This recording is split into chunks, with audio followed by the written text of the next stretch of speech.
Can you hear me now? Oh, there we go. I got you, brother. Awesome. Finally, We got it. had to get the wife involved, so I mean, it's her computer, so she can get it going. Oh, mate, this Zoom, it's killing everyone, mate. No, I know, I know. Oh well, man. How are you, brother? How you going? Good, man. I appreciate your time, Hazem. No, no problem. No worries. Yeah, man. So we'll just roll. It's just super casual, man. So we'll just talk a bit about, you growing up in Lebanon and then your transition to Australia, obviously soccer to rugby league and all that fun stuff, mate. No worries. Sounds good, brother. You're looking good, mate. Still looking good. Trying to, bro. It's hard, man. Winter kills me a bit. You put on them few kilos, and then after that, trying to get back into some training. I think it's mainly working in the house, doing a little bit of renovation. That doesn't. It's endless, never finishes. So it keeps me active anyway. Yeah, good stuff, man. All right, bro. We'll just roll into it. Hazem, thanks No, for joining me, man. Actually, do you mind if I go live on Facebook too? yeah, no worries, brother. All right, sweet. Let's do it. 1 sec. Let me just jump on Facebook.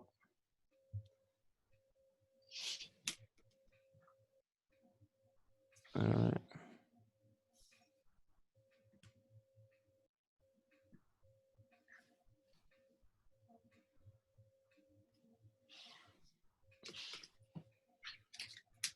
All right, let's do it. All right, Hazem, let's roll, man. Thanks for joining me, bro. My pleasure. Now, Hazem, mate, take us back to, obviously you grew up in Lebanon. As many people know, you're an NRL superstar, man, but it all started back at home. So what was it like growing up in Lebanon, man? Yeah, look, obviously growing up around their family was always enjoyable. Arriving to Australia was tough because I didn't have much, relatives around here.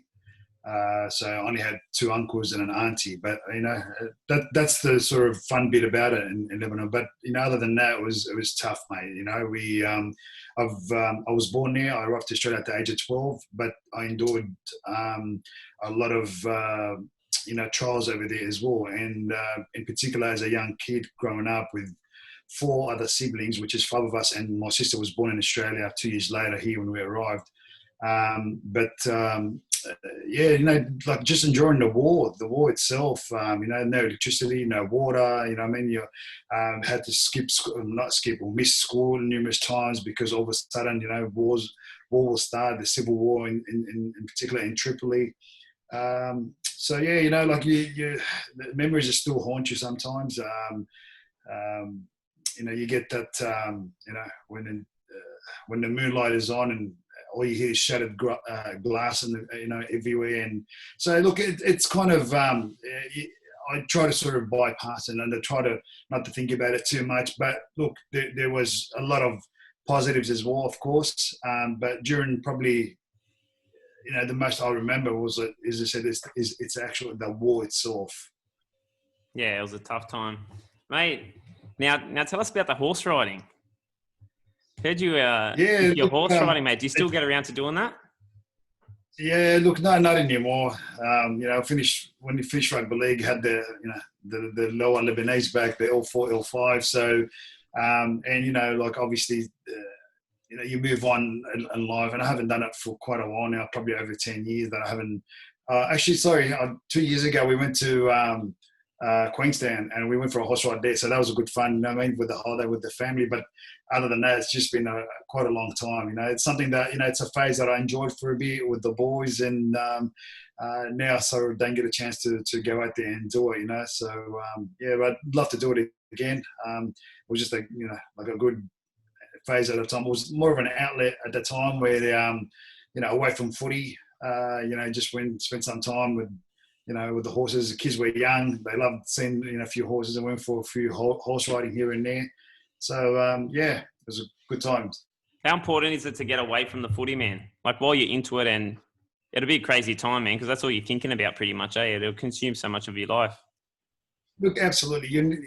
As a full-time rugby league player and a full-time athlete, you need an outlet to get your mind off, because when you're in that bubble itself, it consumes you mentally. So although it sounds easy to switch on and off, but you need to be able to do that. So I try to do that as much as I can, where, obviously spending time with the families, there's a bit of horse riding back then, you know, it just sort of, it's always there, especially being a local kid around the area. Everywhere I went, it was always in your face, and people always asking questions, whether it's about you, about the team, moving forward. So it sort of consumes you all over. And until this day, I still get it. Doesn't matter even if I'm playing or not. People still ask me about the Bulldogs and what's happening and what's going on. And so I guess that's all comes part of the job. And but obviously now you're sort of in a different place. I can just give him short answers and say I don't know. Yeah, that's it. Yeah, you're far from it now, mate. Man, mate, so you started playing soccer, Hazem?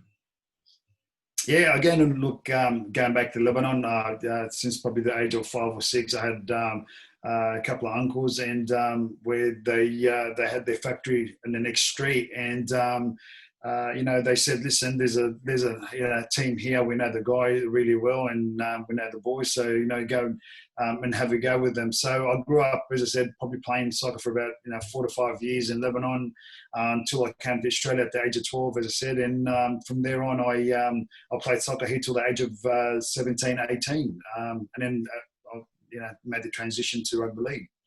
Oh, so you never touched a footy until after 18, huh? Look, in a competition, I played year 11 and 12, and my year 12, I played for junior rugby league side, which is the Enfield Federals at the time. But before that, it was just, park footy, touch footy. I played a lot at school, and just general backyard stuff with, some teammates and that. But just loved the game. I used to play the soccer game on a Sunday, and take off from there with a couple of mates, go straight to Belmore Sports Ground, watch sometimes the reserve grade, and and then the first grade, watch the whole game, and then come back home. So I lived in Belmore as well, and went to Belmore Boys High School, which wasn't that far away. Look, the school itself, I had a lot of, obviously Bulldog supporters, and a couple of teachers that actually were trainers, at the Bulldogs as well. So, the conversation was always active there. That's crazy, man. Like even looking forward to the career you had, man, not having that background, people usually start playing at 6, 7 years old. But you were natural on the wing there. Yeah, absolutely. Again, look, I always, tell the kids when I go to schools and that if you have a knack for something, you got to have the passion for it. And if you do, you'll give it all you got. So you got to love what you do. And I loved rugby league. It gave me freedom. It was different to playing the game of soccer, but my parents wouldn't allow me to play at the time. And I said, listen, stick to what you know best. At the moment, it's soccer. Just continue playing that. And I did that until, as I said, I got to the age of 17, 18. I just said, Dad, Mum, I really want to play. I've got a good friend of mine, Ahmed Daisley, his name is. And I said, he started driving, and his mother is a fantastic, person. She came to my mum and said, listen, I will make sure I'm there. I'll take my son, so I'll take your son with me, and we'll make sure they play together and stay together, and I'll look after him. And my mum was sort of, okay, and mum and dad sort of said, okay, look, give it a try, and so I went from there. Played about, I think, 15 to 18 junior leagues and junior league games, and then a fullback at the time, and then as I said, I had a couple of, I think, selectors from the Bulldogs watching our school games, and watching some of the junior league games as well. And they gave me a call, and they said, listen, why don't you try out for our try-on squad? And I said, I didn't know about it. They said, look, just come down, I'll be part of the squad, and we'll go from there. And that's how I went. Sort of 1994 off season, I spent it doing a little bit of training and trialing out for the Bulldogs. So, as I said, and I ended up I went straight to 21. So I didn't even play flag, although I was 18, 19 at the time. I went straight to 21s, and had a fantastic coach, Stan Cutler, a champion guy. It just took me under his wing. He's an ex-fullback. And then he just taught me the ins and outs. As I said, he knew I was raw. He knew my experience was limited. And he just took me under his wing, and he just said to me, look, this is some of the things that, you try to do. And I become like a sponge. I absorbed everything. I made sure that I followed the instructions, followed plenty of questions, and just dedicated. And I had the right attitude moving forward. And towards the end of that year, in 1995, obviously the Bulldogs won the grand final, which is, enormous. It just, it kind of, refreshed my hunger even more, seeing, the people in the streets and the support for the Bulldogs. And it just made me, as I said, get even more hungrier. And I ended up towards the end of that year making reserve grade. Played about 4 or 5 games and started off at fullback as well. So the transition was so rapid. I still freak out how it sort of happened. As I said, within 1 year, I was playing school rugby league. The next year, I'd jump in straight to 21s, end up playing reserve grade towards the end. And then a year after that, 96, I'm meant to start up fullback for the reserve grade. Wow. It was Friday. Sunday's the game. Matthew Ryan gets injured in the centres. They said, Hazem, you jump on the wing. And they just moved someone to the centres. And I was like, okay, so I'm playing first grade now. And they said, yes, you know what I mean? So it was a bit hard to comprehend at the time. But yeah, again, within 2 years, as I said, I started in 95, 96, I was playing first grade. So what was it like being around people like Terry Lamb, Mortimer? Yeah, it was excellent. I always looked up to Terry. Turvey at the time, I think when we arrived in Australia, we arrived in 1988, so it was his last year, and of course they won the grand final at that time as well. But it was mainly Terry Lamb, so I loved Turvey, but Terry Lamb was always a guy that you grew up watching and admiring for a long time. So, and I got the chance to actually play alongside him in his final year, because he retired in 95, but come back in 96 out of retirement. So to get a few games, 10 or 15 games alongside Terry was one of the highlights growing up at that time. But there was a lot of championing guys at that side. I remember, as I said, Matthew Ryan was fantastic to deal with. Rod Silva, Silva. Ringed with these guys and had a lot of admiration for them, and they were just like really good guys to sort of get along with, and made your job a lot more easier. Man, how important is belief when you come into the grades? You look, you come across a lot of people with a lot of talent. They might have the passion in that, but they lack that self-belief. And you come across some other guys that don't have, they're raw, they don't have the talent, but they're willing to work hard and they believe in themselves. And you see them excel a lot more than the others. So self-belief is so important. You got to have that passion, that goes along. And of course, if you're talented, that's in the bonus. If you, extra hard work and attitude, all sort of plays a part of that journey that you're taking. But self-belief is one of the main things that you need to be able to have, because you need to have that confidence. You need to be able to, take a few punches on the chin and just get back out there and do it, because it's the belief that you sort of you've built your attitude on. Yeah, definitely, man. It's so true, man. But even with goal kicking, like, you need to believe yourself. Like to have a record you had, mate. I can't even imagine the stuff that's going through your head in the big games too. Again, you got to be resilient, mate. You got to have these thoughts in your head all the time. There's always going to be a self-doubt that jumps in, especially being a goal kicker. It's a lonely world, So people might think, it's it's an easier job, for example, but you miss a couple and all of a sudden, things start to sort of play up on your mind. And then you've got the crowd. Out, you have a bit of wind, that's coming, playing up, swelling wind, the rain, your boots are saturated with water, you're fatigued, you've got a couple of injuries, you're trying to sort of,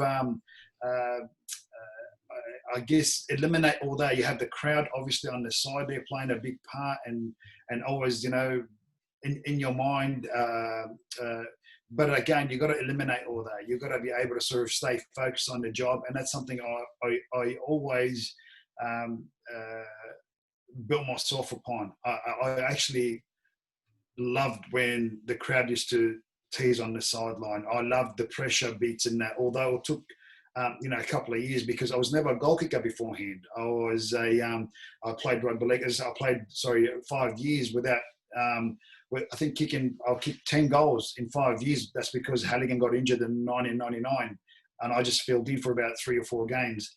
But so these 5 years, I never kicked as a full-time kicker until 2001, and you sort of, that's one of the things that you sort of start to build, other than the foundation that you need to build through kicking for myself, because I was a kicker beforehand.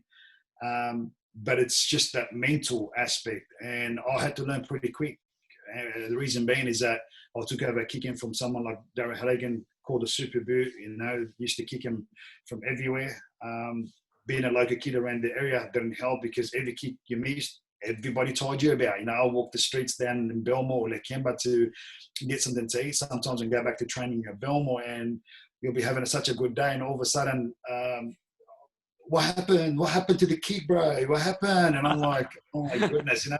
Little did they know I was actually going out there every single day. Literally, the first year I took over kicking, I only had 3 months to get ready. So 2000, Halligan retired pretty much in October or September, say September or October. It was pretty much a coin toss between myself, Sherwin, Braithen Astle at the time, to whoever's going to take the goal kick. And I just took it upon myself to go out there and train and lay the foundation. Again, I was never a goal kicker, so it's different kicking a soccer ball to kicking a footy. You can kick 5, 10, 15 goals, 20 goals, but to be able to be a full-time goal kicker is completely different so it's completely different. So for me, I had to actually take that upon myself and go out there every single day. So I'll train twice with the team, and I'd either go early or go later, and I'd always do that. I'd make sure that I did that. So at times I'd drive home, pick up my 2 young kids. At the time, there would have been probably about that came later on, other than 2001. So 2003 and 4, to keep it going, I'll take my kids with me, you know what I mean? Just having sitting there, and my wife, obviously, you know what I'm saying? But as long as I can spend time with them and kick at the same time, you know what I mean? So, but yeah, all comes part of the process. To get to the top, you need to lay the foundation. You need to sacrifice a lot of time, effort. And I as I said, I made sure I did that. I ticked every box. I made sure that I had no regret. I entered every game with no regret. I've done my homework. I've done everything that I could. And the rest was, you know what I mean, up to, you know, the Almighty God. That's awesome, man. And you've proven it. You know, like coming from soccer, going to league, not having much time to be a goal kicker, and just how important the work is, man. You know, and like you said, yeah, sorry, Hazem? No, exactly.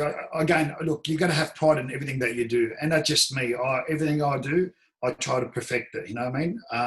You're never going to be perfect, but you try to perfect it as much as you can. So I tried that as much as I can. I just didn't want to have any excuses at all. You know, so if I failed with my head high, you know, so that's how it is for me. You know, once you tick every boxes, you have no regrets. It doesn't mean you're going to get every single kick, but that means that at the end of the day, if you missed a vital kick, you sit back and you go, there was nothing else I could have done. Yeah, it's meant to You've be done that the work. way. It's meant to be, yeah.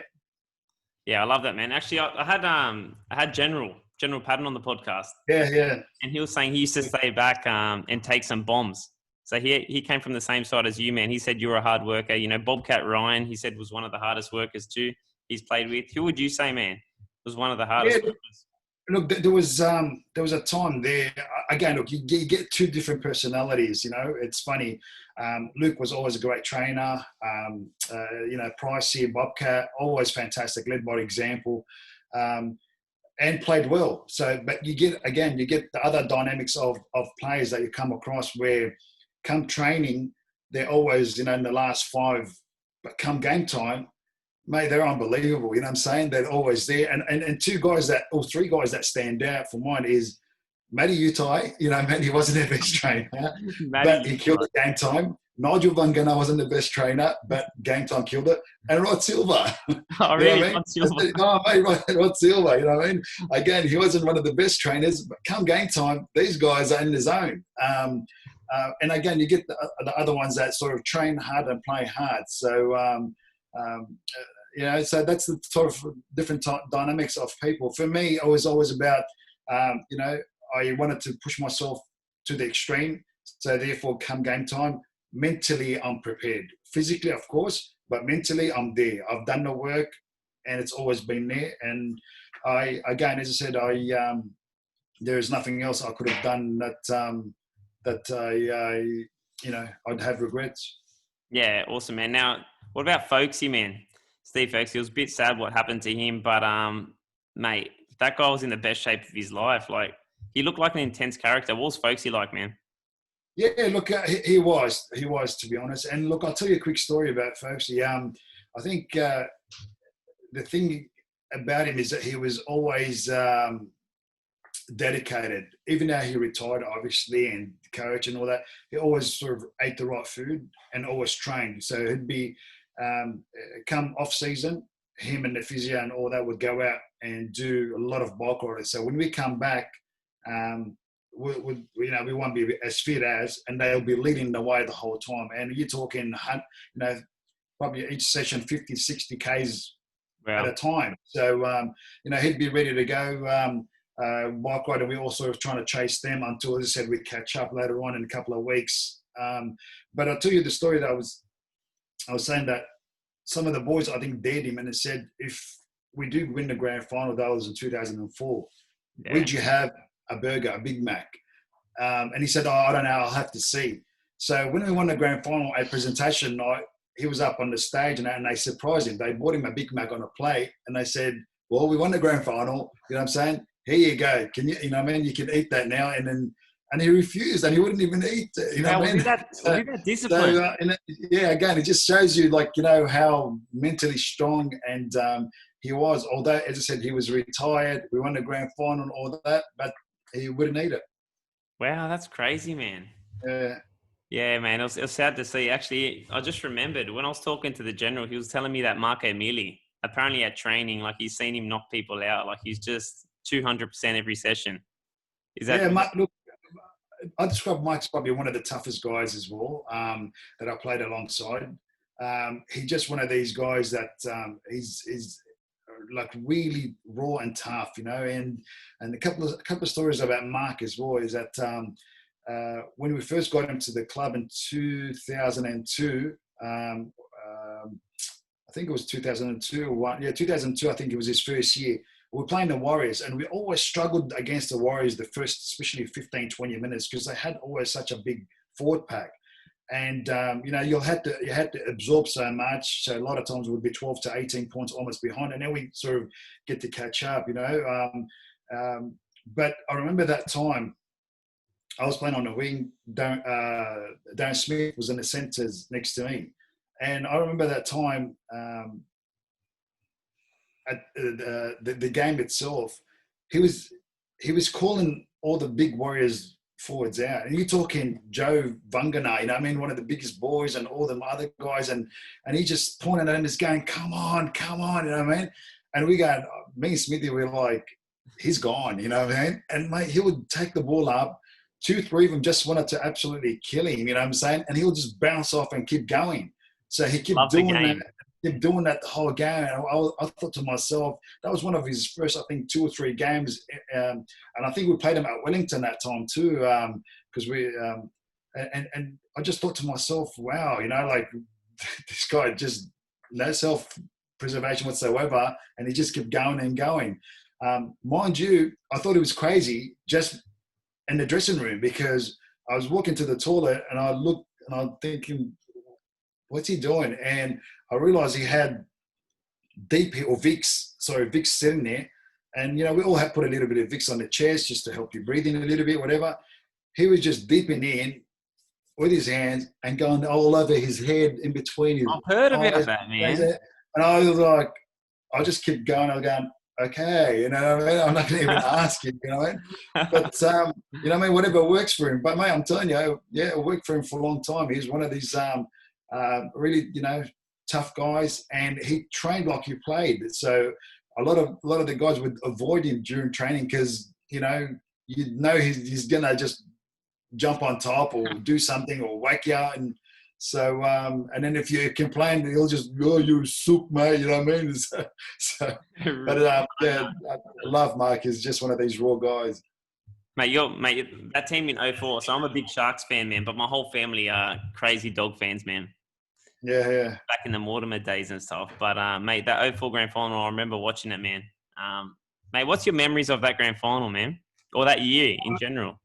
Yeah, look, for me in particular, again, look, I'll just take you back a bit. So in 95, my first year, they ended up winning the grand final. And I was like, oh, man, I really wanted to be part of it. So I came in 1 year later. So 98, I got demoted and they made the grand final again, although they didn't win it against such a side like Brisbane. But, you wanted to be part of it. And, we got, I think, second in 2001, and they got knocked out in the semis. 2002, we thought, this is our year, it's going to happen. And then all of a sudden we get done for the salary cap and we're like, what the hell happened? None of us knew about that. So come 03, we played, I think, the Roosters in the prelim. And again, we thought, okay, we'll win. Hopefully we can win that one and go on. And then we ended up, we saved our worst game to the last and we lost that game. And I thought, maybe it's not meant to be, that would have been, I think, then my ninth year, and then my 10th year would have been in 2004. And again, the year started off so rocky because of the Coffs Harbour crap and that. And then we ended up going through, and then we got towards the end and we lost the first semi-finals against the Cowboys. And you sit back and you go, man, maybe this is just not meant to be. And again, we ended up building momentum again. We got through to the grand final and played the Roosters, and we went in that half time behind. And the Roosters, I think, that year have never lost a game that they've led they've led at half time. So again, for us, it was a hard task, but luckily enough, we got back there. As I said, the second half started, and we were able to score within the first 5 minutes, and the rest is history. So for me, personally, to win a grand final with a lot of my teammates, and in particular, a lot of the guys that, in 2002, we got sort of kicked out because of the salary cap, and a lot of us didn't know about it. We had a lot of junior guys in that team, a lot of guys that stepped up, started playing well. In this day and age, they probably all, of course you get to keep all of them. We weren't able to do that. So yeah, I think we had something like 15 guys come through the junior system itself, but you weren't allowed to keep them because the cap itself wasn't, and what was happening behind closed doors, none of us knew about that. So and then again, so in 03 was meant to be, it didn't, and to go through the dramas in 04 at the beginning that sort of brought us all together, and to finally win a grand final in that particular year, it was just jubilation. It was one of the best moment for myself in my career and in rugby league itself. So it's something that you look back on, and every time grand final comes, you sort of reminisce and you remember that particular time that happened in your life. So would have loved to win more, but in saying that, at least we were one of the lucky ones that to come away with one. And you got a try too, huh? Yeah, got a good try too, man. Winning grand final tries. There you go, mate. But mate, I think you were hard done by, especially with Origin, mate. Like you got that one game, yeah? You had that Origin game. Yeah, but mate, I believe you should have played more. But what was that like, man, getting the call up? Did you expect it later on in your career? Yeah, look, I kept knocking on the door all the time. I was consistent for a long time there. Unfortunately, couldn't get the call up. They for New South Wales, they always wanted the big wingers, so like forwards out wide. But there's a lot more today because a lot of times, um, you know, defensively they got found out. They ended up putting centres even at times out on the wing, and defensively, they lost a couple of games because they just sort of quite didn't read it. Although people might think wingers, it's an easier position, but it's not. You're the last line of defence at times, and you have 2 and 3 people coming at you at times. So you've got to be there and read it well, and you've got to get back there to make sure that you cover some of the kicks as well, and you've got to work really well with your fullback as well. So I was able to do that, in particular with General, like you said. It took a long time. I made the city side something like 5 or 6 times. I made the Australian side in 2002, so 5 years before that. I just kept knocking on the door and just there wasn't an opportunity at all. I got to the age of 31 in 2007 where you think, there goes, your dream is over and you never. So I've kind of almost given up, especially I think, it was 2 games and 2-0 Queensland, one at a time. And I get a call up on Friday, Jamie Lyon, I think, got it, pulled out, got injured in that. And they said, so they brought me in. And for me, it was, again, I use that as a lot of the talks I talk about in schools that, don't ever give up. You never know when the opportunity is there. So to get an opportunity at the age of 31, I think I was one of the oldest players to make the debut. And to me, that's actually a record I'm extremely happy about because it showed how consistent I was for a long time. So to be able to, play Origin at that age, in Brisbane at Suncorp Stadium, and in front of just 50,000 people, flew my my wife, my brother, my brothers and my brother-in-law, and for them to be able to sort of watch me in that arena in particular, and to come away actually with the win. And the first few attempts, actually I had 3 attempts, and they were all out wide on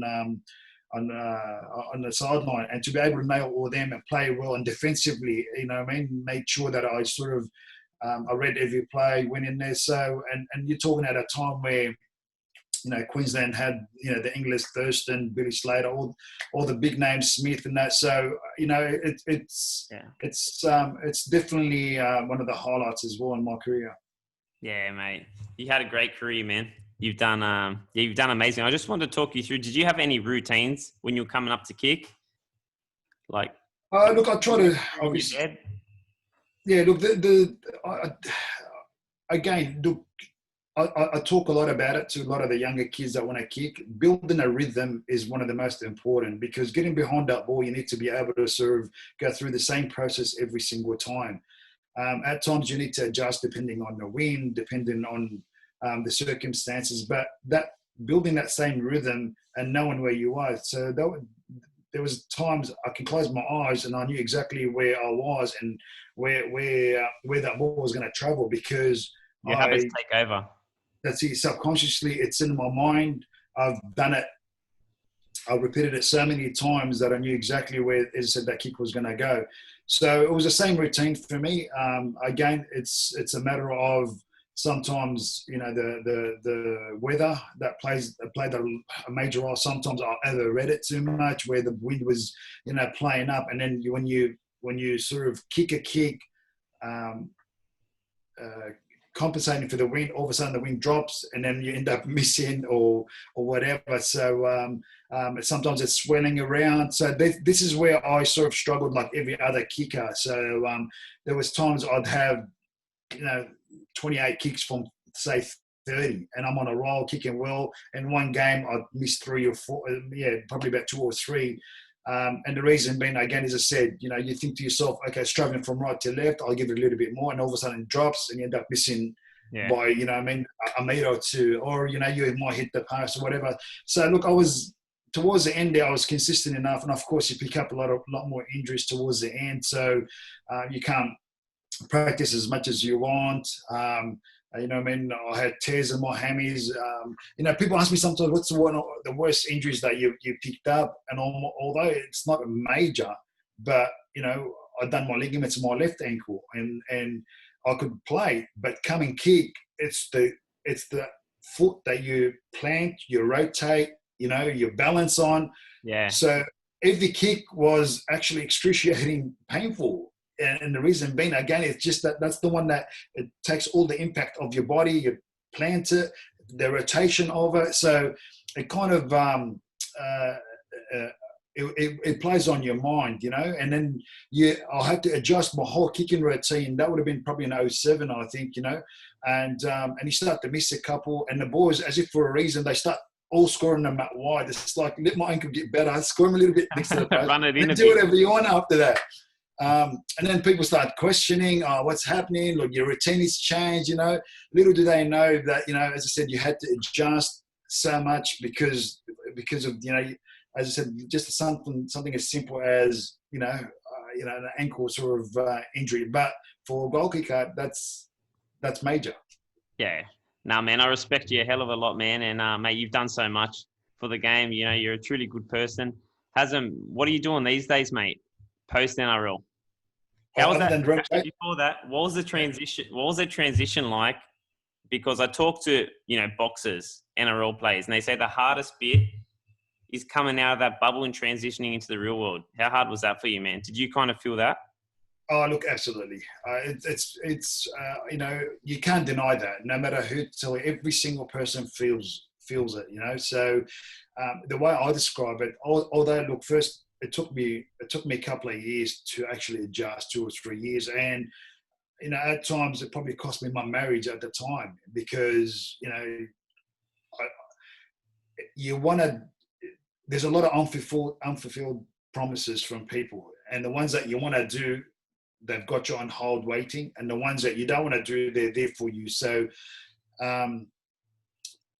it's a hard transition, because you know, there's a lot of things are in place now in the NRL and all that, but it's different. It's been in that environment with your teammates. It's like leaving school, but even worse, if you know what I mean. So you're out in the real world now. You're on your own, of course, but it makes it so hard. The way I sort of describe it to a lot of people, and that it actually gets taken away from you, because in reality, you never want to give it up.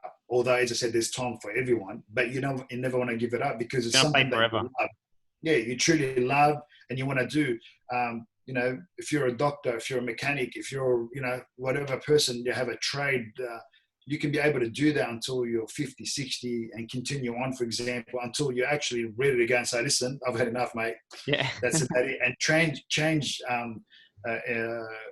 trade or business. But in this particular, you know, being an athlete, you have a limited time, and therefore it actually gets taken away from you, and that's it. Your body tells you, and I'm not going to do it. Your mind wants to go on forever, but your body goes, mate, I've had enough.